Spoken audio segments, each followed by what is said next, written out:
The massive space station called Nexus Prime floated in the darkness between stars. It was bigger than most moons and served as the home of the Galactic Council. Inside its main chamber, representatives from 47 different alien species sat in their special seats. Each seat was made for their unique body types. Some aliens needed water tanks. Others required heating lamps or freezing chambers. Captain Jake Morrison stood in the center of the chamber.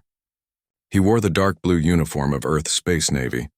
His hands were clasped behind his back as he looked around at the aliens staring at him. Some had too many eyes. Others had no eyes at all. A few looked almost human, but their skin was wrong colors or they had extra arms. Dr. Lisa Barnes sat at the human delegation table. She had been Earth's top diplomat for 10 years. Her job was to keep peace between humans and aliens. Today, she felt like she was failing at that job. Chancellor Thekmor of the Vorthak Empire stood up. He was 8 feet tall with gray skin and 4 arms. His voice boomed across the chamber when he spoke. "Members of the Galactic Council," Thekmor said, "we are here today because humans have committed terrible crimes. They have broken the laws of war that all civilized species follow." A holographic display appeared above the chamber floor. It showed footage from recent battles in the Outer Rim territories. Human soldiers were fighting against various alien forces. The images were hard to watch. In one scene, human troops were defending a space station. When alien civilians tried to escape in small ships, the humans had to choose. They could either save their own people or protect the fleeing aliens. The humans chose to let some of their own soldiers die to keep the civilian ships safe. Another scene showed a human commander ordering his ship to ram an enemy vessel. The enemy ship was heading toward a planet full of innocent people. The human ship exploded on impact, killing everyone aboard. But it stopped the enemy from reaching the planet. The alien representatives began making noise. The ethereal collective spoke through their robot representative. Its voice was calm and cold. "These humans show emotional instability," the robot said. "They make decisions based on feelings instead of logic. This is dangerous for all civilized beings." The Corvin Brotherhood representative growled his agreement. The Corvins looked like giant wolves that walked on 2 legs. Their leader, War Chief Graktar, showed his teeth when he spoke. "Humans are too violent," Graktar said. "They choose death when life is possible. They choose pain when comfort exists. This is not the way of advanced species." More aliens spoke up. The crystal-based hierarchy calculated that human decisions were mathematically impossible. The plant-like collective claimed humans caused unnecessary suffering. Even the peaceful water singers said humans were too chaotic for cosmic harmony. Dr. Barnes watched the footage with a heavy heart. She remembered these battles. She had read the reports from human commanders. Each decision had been carefully thought out. Each choice had saved lives, even if it cost lives too. Commander Alex Turner sat in the observer section. He had been in some of these battles. He knew what it felt like to make these choices.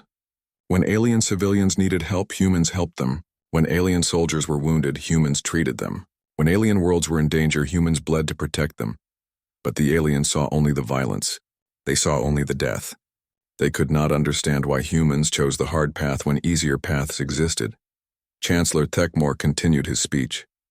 "Humans claim they fight for justice. But justice should be logical. Justice should be calculated. Justice should cause the least harm to the fewest beings." The holographic display changed. Now it showed human soldiers refusing to surrender even when surrounded. It showed human ships fighting impossible odds. It showed human commanders making choices that guaranteed their own death. "No rational species behaves this way," Thekmor said. "Therefore humans are not rational.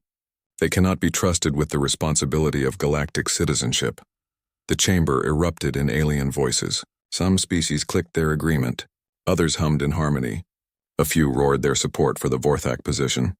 Dr. Barnes stood up to speak, but the noise was too loud. She looked at Captain Morrison, who remained calm despite the chaos around him. His face showed no emotion, but she could see the tension in his shoulders. Agent Katie Walsh sat in the back of the chamber. She was with human intelligence and had been monitoring alien communications for months. The aliens were not just angry at humans. They were scared of humans. They could not predict what humans would do because humans did not follow alien logic. The noise in the chamber grew louder. Some aliens demanded that humans be banned from the Galactic Council. Others wanted humans to be restricted to their own solar system. A few extreme voices called for human civilization to be corrected through force. Then an ancient voice cut through the chaos. Silence. The word was spoken softly, but every alien in the chamber heard it clearly. The noise stopped immediately. All eyes turned toward the oldest section of the chamber. Elder Zarathul of the Firstborn Conclave rose slowly from her seat. She was incredibly old, even by the standards of her long-lived species. Her skin looked like polished stone and her eyes glowed with inner light. The Firstborn were the oldest known species in the galaxy. They had been traveling between stars when most other species were still learning to make fire. "Before we judge these humans," Elder Zarathul said, her voice carrying easily through the silent chamber, "perhaps we should understand what gives them the right to judge at all." The aliens looked confused. Judge what? Humans were the ones being judged here. They were the ones accused of crimes. But Elder Zarathul's words hung in the air like a question that no one knew how to answer. Dr. Barnes felt a chill run down her spine. There was something in the Elder's tone that suggested this trial was not what it appeared to be. Captain Morrison finally spoke. "Elder Zarathul, humans do not claim the right to judge other species. We only claim the right to make our own choices." The ancient alien smiled, showing teeth that looked like crystals. "Indeed, Captain Morrison. And that is precisely what makes you so unique." The chamber remained silent as the Elder's words settled over the assembly like a heavy blanket. Something important was happening here, but none of the humans understood what it was yet. 3 months earlier, Kepler Station hung in space like a metal city among the asteroids. The mining colony was home to over 50,000 beings from 12 different species. They worked together to extract rare metals from the floating rocks around them. Colonel Sam Parker stood in the station's command center, looking at the tactical display. Red dots showed enemy ships approaching from all directions. The Scourge had found them. The Scourge were unlike any other species in the galaxy. They were not individuals like humans or aliens. They were one massive mind controlling millions of bodies. They moved like a wave across space, consuming everything biological in their path. They turned living beings into more Scourge units. "Colonel, we have incoming Scourge vessels," reported Lieutenant Maya Rodriguez. She was young but had already proven herself in battle. "Estimated time to arrival is 6 hours. Parker nodded grimly. 6 hours to evacuate 50,000 people. It would be impossible under normal circumstances. With a mixed species population, it was nearly hopeless. The other military commanders gathered around the tactical table. Commander Veltar of the Zenthari Defense Force was there. His blue skin was pale with fear. Captain Thurok of the Corvin Forces kept growling under his breath. The Ethereal Collective had sent Coordination Unit 12, a robot that spoke in mathematical terms. "Analysis complete," said the robot. "Total evacuation impossible within time parameters. Recommend immediate withdrawal of military assets." Commander Veltar agreed quickly. "My ships can carry 2,000 Zenthari civilians. We must leave immediately to ensure their safety." Captain Thurok shook his massive head. "My warriors can fight, but we cannot carry non-combatants. The pack ships are designed for battle, not rescue." Parker looked at the numbers on his screen. The available ships could carry maybe 15,000 people if they were packed together like cargo. That left 35,000 beings to face the Scourge alone. "We cannot save everyone," Veltar said sadly. "This is the logical choice. Save who we can and preserve our forces for future battles." The other alien commanders nodded their agreement. It was the sensible thing to do. The mathematical thing to do. The thing that any civilized species would do when faced with impossible odds. But Parker was human. "No," he said simply. The alien commanders stared at him. Coordination Unit 12 tilted its head like a confused dog. "Explanation required," the robot said. "Human Colonel Parker's statement contradicts logical analysis." "Colonel," Commander Veltar said gently, "I understand your emotional response, but emotion cannot change mathematics. We cannot save beings that cannot be saved."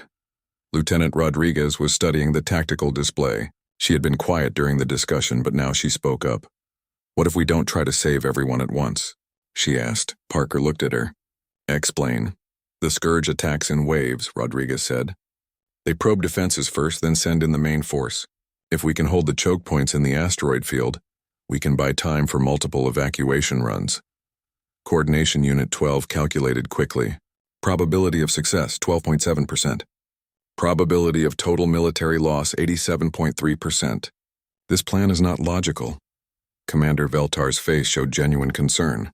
Colonel Parker, this would be suicide for your forces. My people would be grateful for any rescue attempt, but we cannot ask you to sacrifice yourselves for civilians you barely know. Parker was quiet for a moment. He thought about the numbers. He thought about the odds. He thought about the families on the station who were probably having dinner right now, not knowing that death was coming for them. Then he thought about his daughter back on Earth. If she were here, trapped on this station, he would want someone to fight for her, even if the odds were terrible, even if it meant others would die trying to save her. Lieutenant Rodriguez, he said, prepare defensive positions at asteroids 7, 12, and 15. We're going to give the evacuation ships as much time as we can. The alien commanders were shocked. Veltar stepped forward. Colonel, this is madness. Your species will lose valuable military assets for a 12.7% chance of success. No, Parker said calmly. We'll lose valuable military assets for a 100% chance of trying. The alien commanders did not understand the difference. As the Scourge ships approached, the human forces took their positions. 3 small asteroids became fortresses in space. Human soldiers set up weapons and prepared to fight an enemy that vastly outnumbered them. Lieutenant Rodriguez commanded the critical choke point at asteroid 12. When the first Scourge scouts arrived, she could see them clearly through her scope. They had once been living beings from various species. Now they were pale, twisted versions of their former selves controlled by the hive mind. First wave incoming, she reported over the radio.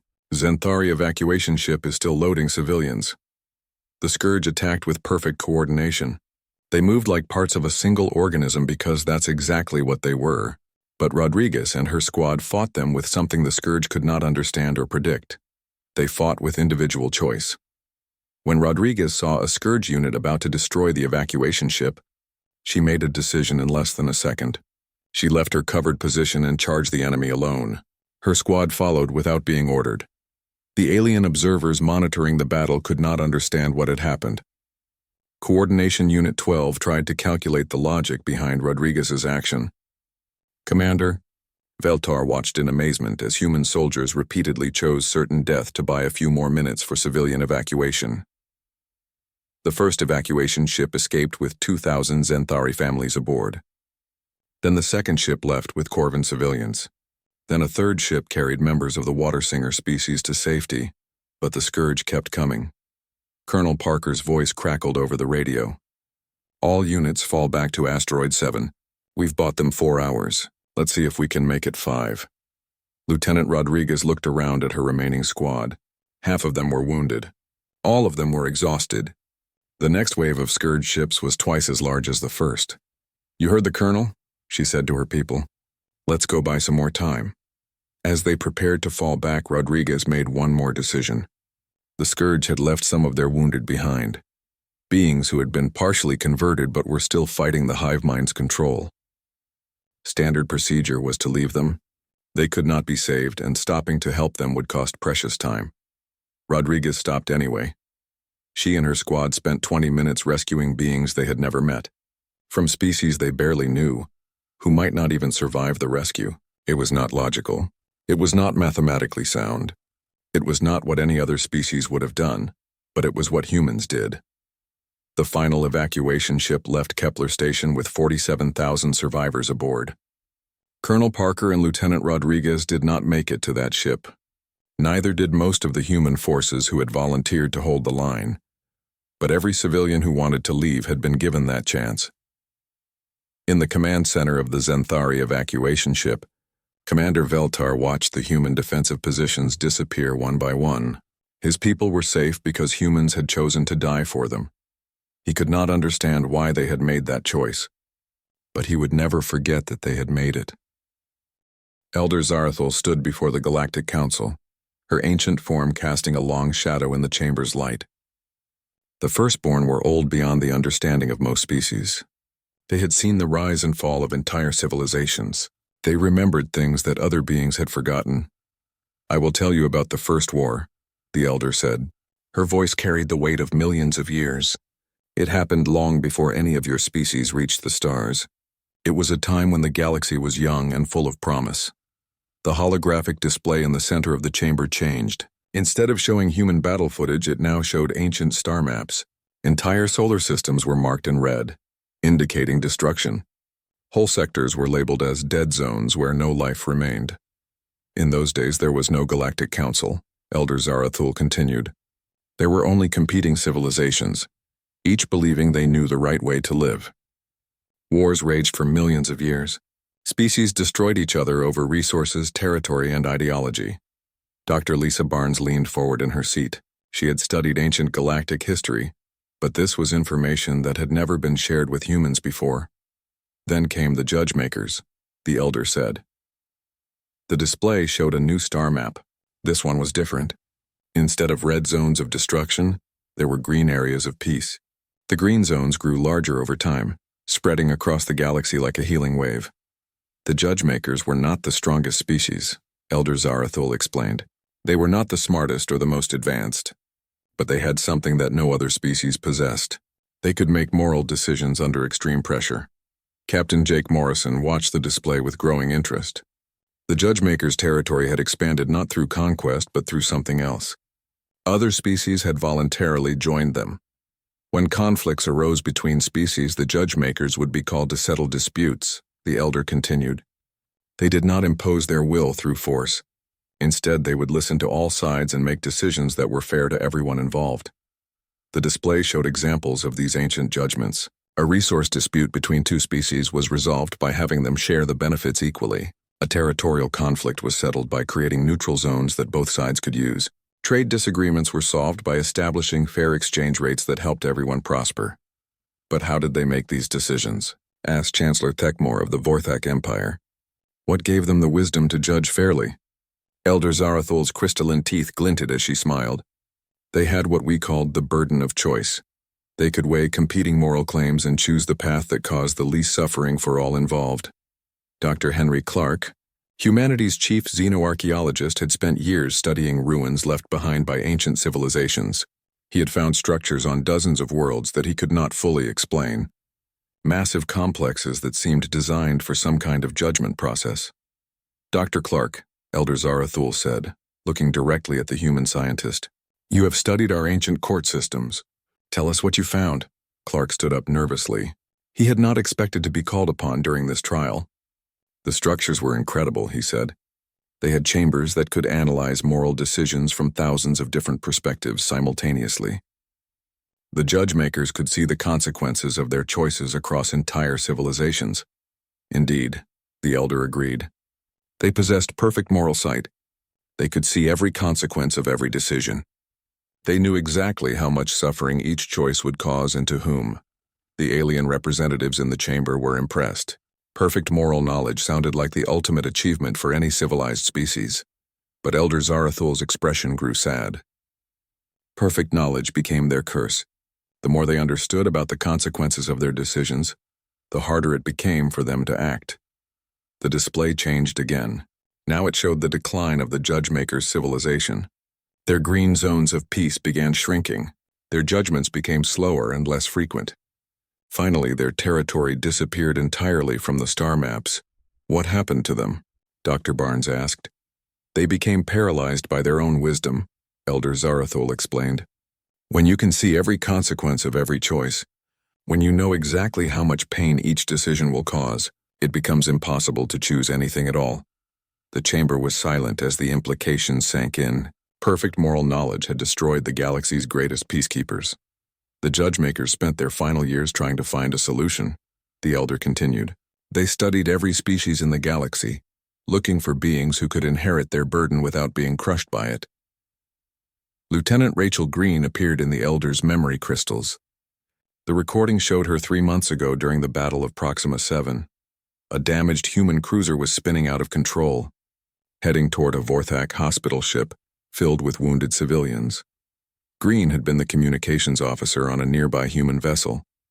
She saw the situation developing and had exactly 3 seconds to make a choice. She could warn the Vorthak ship and give them time to escape, but that would mean the human cruiser would crash into a nearby asteroid field where human miners were working. Or she could redirect the human cruiser into empty space, saving both the Vorthak hospital and the human miners.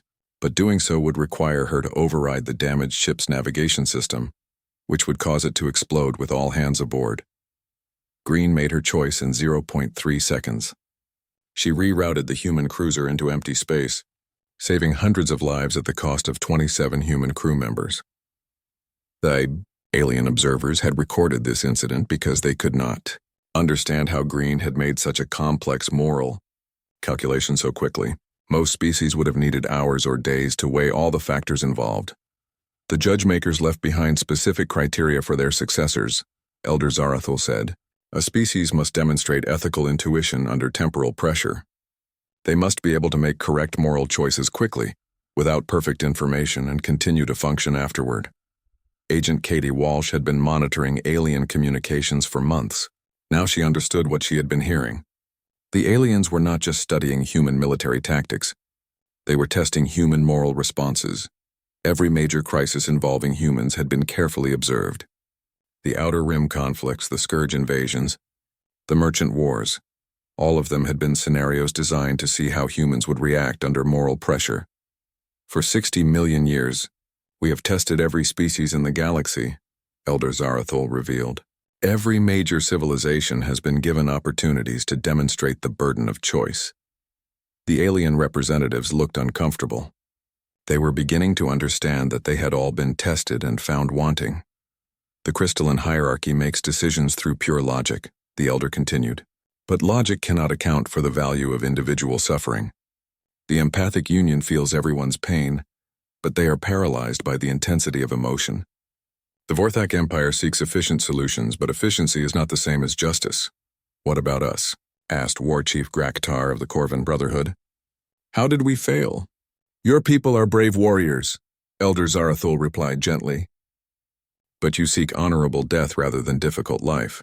When faced with impossible choices, you choose to fight rather than to judge. The elder turned to look at the human delegation. Only one species has consistently demonstrated the ability to bear the burden of choice. Only one species makes moral decisions quickly under pressure and continues to function despite the emotional cost. Captain Morrison felt the weight of the elder's words settling on his shoulders. You're saying that these trials, these accusations against humanity, they were all tests? The final test approaches, Elder Zarathul said. For the judge-makers did not simply die out. They ascended to a higher plane of existence, leaving behind their burden for others to bear. They have been waiting for a species mature enough to inherit their responsibility. The chamber erupted in alien voices as the representatives began to understand the true purpose of the trial, but Elder Zarathul raised her hand for silence. The test is not complete, she said. One final trial remains. Humanity must prove they can bear the greatest burden of all, the judgment of judgment itself. The Galactic Council chamber fell completely silent. Elder Zarathul's words hung in the air like a challenge that no one knew how to answer. The ancient being stood perfectly still, her crystalline eyes reflecting the lights of dozens of alien displays. Every major crisis for the past century has been a test, she repeated slowly. The Outer Rim conflicts, the Scourge invasions, the Merchant Wars, all were scenarios designed to identify the judge-maker's successors. Captain Jake Morrison felt his stomach drop. He thought about all the battles humans had fought, all the impossible choices they had been forced to make. Every time they had wondered why they seemed to face more moral dilemmas than other species, the answer had been right in front of them. They were being tested. Dr. Lisa Barnes reviewed the files in her memory. Human military actions that had seemed brutal to other species suddenly made sense in a different context. While aliens calculated optimal outcomes, humans had been making moral choices based on principles that went beyond pure mathematics. The Battle of Proxima 7, Elder Zarathul said, activating another holographic display. Commander Alex Turner, please explain your decision-making process. Commander Turner stood up reluctantly. He had hoped to remain in the observer section, but now all eyes were on him. The display showed his ship, the Earth vessel Defiant, during the famous battle 3 months ago. We were escorting a Vorthak civilian transport through the Proxima system, Turner began. The transport was carrying refugees from the Scourge attacks. Families, children, elderly Vorthak who couldn't fight. The holographic display showed the scene. Turner's military vessel was much smaller than the civilian transport. but it was faster and better armed. Suddenly, a massive Scourge battleship had appeared, heading directly for the transport. The civilian ship couldn't outrun the Scourge vessel, Turner continued. My ship could have escaped easily. The logical choice would have been to retreat and report the loss. The alien representatives leaned forward. This was exactly the kind of scenario they struggled with. Save your own forces to fight another day or sacrifice them for people you barely knew. But you didn't retreat, Elder Zarathul observed. No, ma'am, I didn't, Turner replied. I positioned my ship between the Scourge battleship and the transport. My crew and I bought enough time for the civilian ship to reach the jump point. The display showed Turner's small vessel engaging the massive Scourge battleship. It was like watching a fighter plane attack a space station. The outcome was never in doubt. The Defiant was destroyed with all hands, Turner said quietly, but the transport escaped with 8,000 Vorthak civilians aboard. Chancellor Thekmor of the Vorthak Empire stood up. His forearms were trembling with emotion. Commander Turner, your sacrifice saved my own daughter's family. But I still do not understand. How did you make this decision so quickly? Turner looked confused. Quickly? I didn't think of it as a decision at all. There were innocent people in danger. We were in a position to help them, so we helped them. The alien representatives exchanged glances. To them, Turner's choice represented a complex moral calculation involving competing values, risk assessment, and resource allocation. But Turner described it as if it were automatic. This is what we have been observing, Elder Zarathul explained. Humans don't calculate moral choices the way other species do. They apply an instantaneous moral framework that prioritizes certain values above all others. Dr. Barnes had been studying these psychological patterns for years. Human military personnel consistently demonstrated what psychologists called moral courage under uncertainty, the willingness to act ethically even when the consequences were unknown. Agent Katie Walsh stood up from her position in the back of the chamber. As a human intelligence operative, she had been monitoring alien communications throughout the crisis period. Now she understood what she had been hearing. The Ethics Committee, she said, addressing Elder Zarathul directly. They weren't evaluating human actions. They were testing human decision-making. The Elder nodded approvingly. Agent Walsh has discovered the truth. Every scenario was designed to see if humans would make the same choices as the ancient judge-makers. The holographic display changed to show a series of moral dilemmas that had been presented to various species over the decades. The scenarios were always the same basic structure. Save strangers at great cost to yourself, or preserve your own people and let the strangers die. Every alien species had chosen to save their own people. It was the logical choice, the mathematically sound choice, the choice that preserved resources for future conflicts. Only humans consistently chose to save the strangers. The crystalline hierarchy calculates that human decisions are statistically impossible, Elder Zarathul continued. They cannot understand how humans reach correct moral conclusions without proper data analysis. The robot representative of the hierarchy tilted its head. Correct moral conclusions? Our analysis indicates that human choices are suboptimal in 73.6% of scenarios. Your analysis is based on resource preservation and casualty minimization, the Elder replied. But morality is not mathematics. The judge-makers understood this. Humans understand this. Most other species do not. War Chief Graktar of the Corvin Brotherhood growled his confusion. Elder, my people are warriors. We understand sacrifice. We die for honor and pack loyalty. How is this different from human behavior? Your people seek glorious death, Elder Zarathul explained gently. Humans seek meaningful life. When they sacrifice themselves, it is not for honor or glory. It is to allow others to continue living. The difference was subtle but crucial. Corvins died for abstract concepts like honor. Humans died for concrete realities like children who needed to get home safely. The empathic union feels the pain of all living beings, the Elder continued, but they are overwhelmed by the intensity of emotion. They cannot act decisively because they feel everyone suffering equally.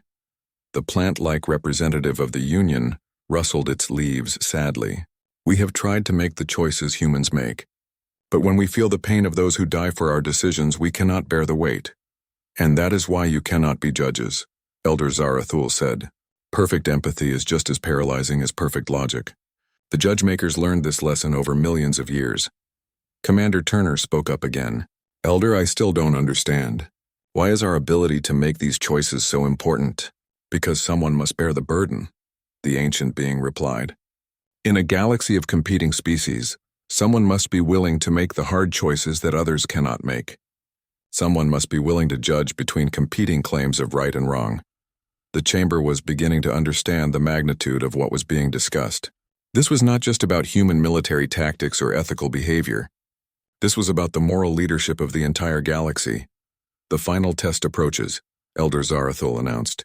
Humanity has proven they can make moral choices under pressure. They have shown they can sacrifice for strangers. They have demonstrated the burden of choice. She paused, letting the weight of her words settle over the assembly. But the judge-makers faced one final challenge that destroyed them. They had to judge the judges themselves. They had to evaluate the moral failures of those in power and decide what to do about them. Captain Morrison felt a chill run down his spine. What kind of moral failures? Elder Zarathul's expression grew grave. The Galactic Council has existed for 3,000 years. In that time, it has made countless decisions. Some were wise. Many were not.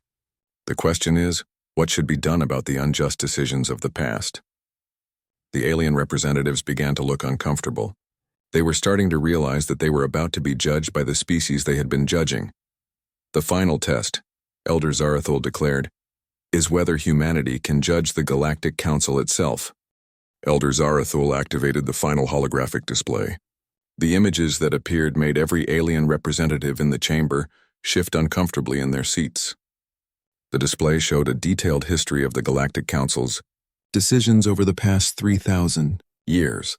There were records of entire species being denied membership because they were too primitive, documentation of slave trades that were allowed to continue because stopping them would be economically disruptive, evidence of genocides that were ignored because intervention would be politically complicated.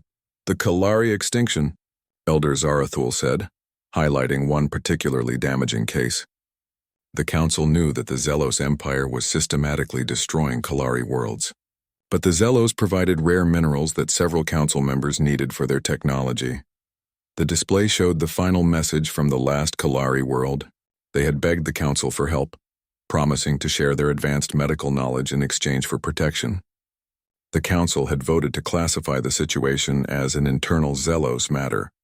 The Kalari species was now extinct.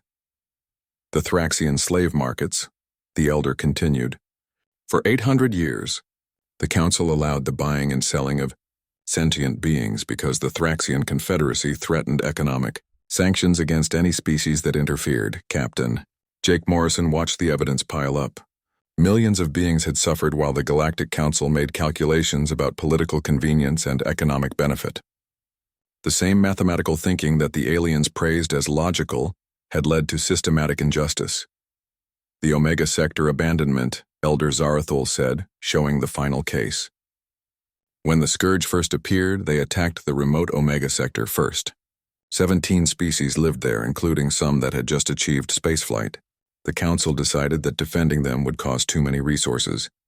Dr. Lisa Barnes remembered studying this case in diplomatic school. The official Council records called it a strategic withdrawal, but the Elder's evidence showed that it had been simple abandonment. The Council had written off 17 species because saving them would be expensive. These are difficult decisions, Chancellor Thekmore said defensively. Leaders must sometimes choose between bad options and worse options. Perfect justice is impossible in an imperfect galaxy. Indeed, Elder Zarathul agreed, and that is the trap that destroyed the judge-makers. They became paralyzed by the imperfection of all possible choices. They could not act because they could not act perfectly. The ancient being turned to face the human delegation directly. The final test is this. Knowing what you now know about the Council's failures, how do you judge us? What punishment do we deserve for our moral failures? The chamber fell silent. Every alien representative was staring at the humans, waiting to see how they would respond. This was the moment that would determine humanity's role in galactic civilization. Captain Morrison stood up slowly. He looked around at the assembled aliens, beings who had just spent hours accusing humans of moral failures. Now they were waiting to be judged by the same species they had condemned. Elder Zarathul, Morrison said carefully. This feels like another test. If we judge too harshly, we prove we're too rigid for leadership. If we judge too leniently, we prove we're too weak. The elder smiled, her crystalline teeth glinting. You see the trap clearly, Captain. The judge-makers face this same dilemma. How do you proceed? Dr. Barnes stood up beside Morrison. As humanity's chief diplomat, she had spent years learning to navigate exactly these kinds of impossible situations. The Council's past failures are real, she began. Millions of beings suffered because of decisions made in this chamber. That suffering cannot be undone, and it should not be forgotten. The alien representatives held their breath. Were the humans about to condemn them all? But, Barnes continued, judgment must be balanced with understanding. The Council made these decisions based on the values and knowledge available at the time. Punishing past mistakes serves no purpose if it prevents future progress. Commander Alex Turner spoke from the Observer section. In war, perfect moral choices are impossible. The goal isn't to avoid making mistakes. It's to learn from them and do better next time. Agent Katie Walsh added her perspective. The Council's real failure wasn't making imperfect decisions.